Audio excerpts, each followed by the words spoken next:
Now, I know of a person who did a video like this, put in a USB, put it basically in 3 USBs and sent it to 3 members, and they have it. There was another one who had 1 USB, and it was next to the collection with a note saying, "At my death, how to dispose of my stamp collection."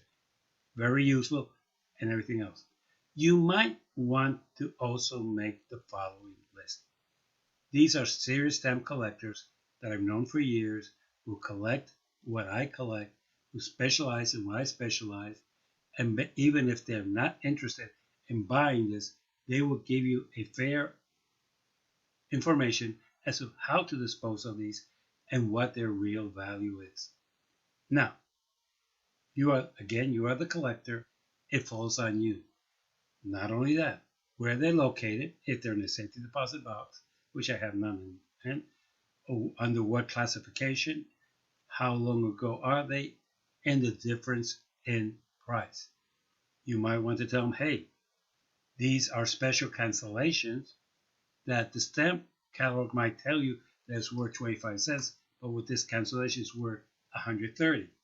You might also want to tell them, hey, these stamps are a color variation, which makes it more valuable. You might want to take it and tell them, by the way, these stamps are rare and unique. There's only 10 or 8 known in the world. That is awesome. Also, most people would tend to destroy a collection by thinking that they have an envelope from 1882 and that it would be easier just to soak it in water and remove the stamp. The stamp on the envelope altogether as a package might be more valuable, and it might be what I call essential because it's proof that that stamp was used posthumely and it would be accepted for other future stamps. Also, if you have made your own album, let them know that. Let them know that maybe you have decided that Scott does not have a fair assertion of the stamps and that you have put stamps in there that they're not going to find in Scott and that you just have to do that. Also, you're going to find that some of the people who collect stamps, like you and me, have always know where our stamps are, but not necessarily where somebody else would think of finding them. As many albums as I have stock books full of thousands of duplicate stamps that I bought when I bought accumulations. When a stamp dealer said, "I'll sell you this stamp collection $5," you needed 2, but the others you just put them in an accumulation.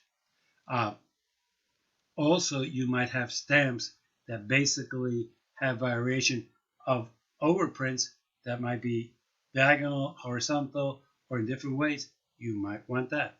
So basically, you need to tell them where they are and how much they are worth.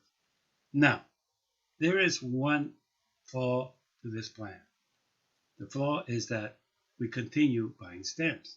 So it might be that you did the video and 2 years later you bought 2 collections that you found on auction and they're not mentioned there. You could do that by either buying a 35-cent notebook at Staples and writing down everything new, or you could just make a second video, or you can make a supplemental video and just add it to the same USB of 32 KB will allow you to put there a bunch of videos. Now that we have the basics, let's go into certain things that I've always found interesting. Stamp collections are emotional. What do I mean by emotional? I look at my stamps, they bring me joy, pleasure, and just seeing them makes my day. Organizing them makes my day. Putting them in an album makes my day. But the truth of the matter is that at times we do not realize that just the way we buy is maybe the way we should sell. Example, I buy a hip stamp and I buy a lot on eBay. I have bought once en toda colección. I've tried to buy in their camp, but their prices don't really suit me. But I do buy there. And I buy there because some people really sell at reasonable prices. And sometimes there's an auction that basically I'm lucky and I get it. Now, you might want to discuss that in your video. Do you want to put the pages like I've seen on eBay?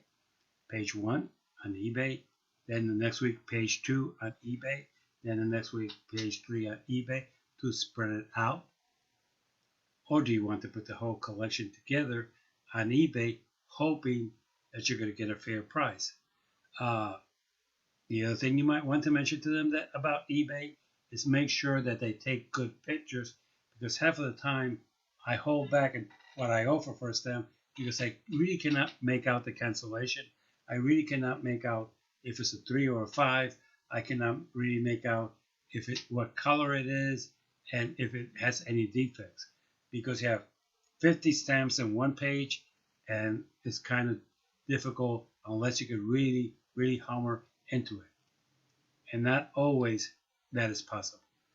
The other issue is basically, what are you going to start asking for? So sometimes I've seen in people on eBay start with a price that's 35% or 50% of catalog value. Well, really, that's going to scare away a lot of potential buyers. If you think your stamps have a value, start them in $5.99 a page, and if they're worth much more than that, trust me, serious stamp collectors are going to bid for them. As a matter of fact, I found it interesting. Last Sunday, there was on eBay from Spain a collection of 8 stamps from Puerto Rico that are worth about $350. To my surprise, it started at $5.99. I put in a bid of $69. My first bid was $5.99, and at the end, I got it for something like $184. Fine, I'm happy with that price. I have no problem. The truth of the matter is that you do not want to think that, hey, I think this is going to go for 184, so let me start at 184, because that's going to be a problem. Second of all, explain to them postage. Postage is very important, and some dealers make more money in the postage than they do with the stamps. Next, you might want to talk to them about the difference of selling them at a fixed price, selling them, accepting an offer, and selling them in an auction, which can be done in any of these facilities. Now, another group of serious collectors tell me, oh, I wanted to go to an auction house. And if you're a serious collector, you might have the honor of having a booklet put out by one of these companies with your name on it, saying, this is the collection of Puerto Rico of James R. Ofant, and basically that collection would be photographed and in there. The only thing they need to know is that the auction house is going to get 22% of the sale price. It's going to charge an extra 22% to the buyer, and it's going to charge a hefty price for postage. So basically, the group that participate in auctions of that type is extremely limited, but it's good for the ego. As a matter of fact, I know a couple of people who have prepared their things with the idea that they send it to the auction house, and what they do is they simply tell the people, hey, contact the auction house and tell them that the collection is up for sale, and proceed forward. You're the person in charge. And all that person has to do is contact the auction house, and they take care of the rest.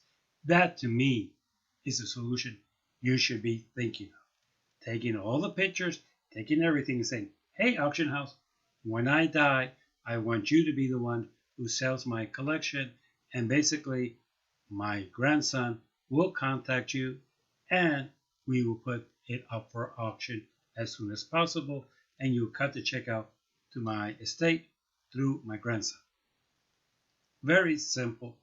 And that would be basically also when you die and the stamp club knows about it, and the people who collect the same thing if you know about it, all you have to tell them is look at this auction house and you will find my collection in parts, and you could buy what you're interested in and you could buy what you're not. Now, if somebody doesn't sell in that auction and it's returned to your grandson, then you could think of eBay, Hipstamp, and other places to sell your stuff. I would like to conclude with this. You've dedicated your life to collecting your stamps. You have enjoyed your stamp your whole life. And somebody will enjoy your collection when they buy it. Be responsible. Do your job. Catalog, organize your stamps, and sell them in the most respectfully way possible. Again, if you have any questions, please feel free to contact me. This has been the Stamp Pro. See you next time.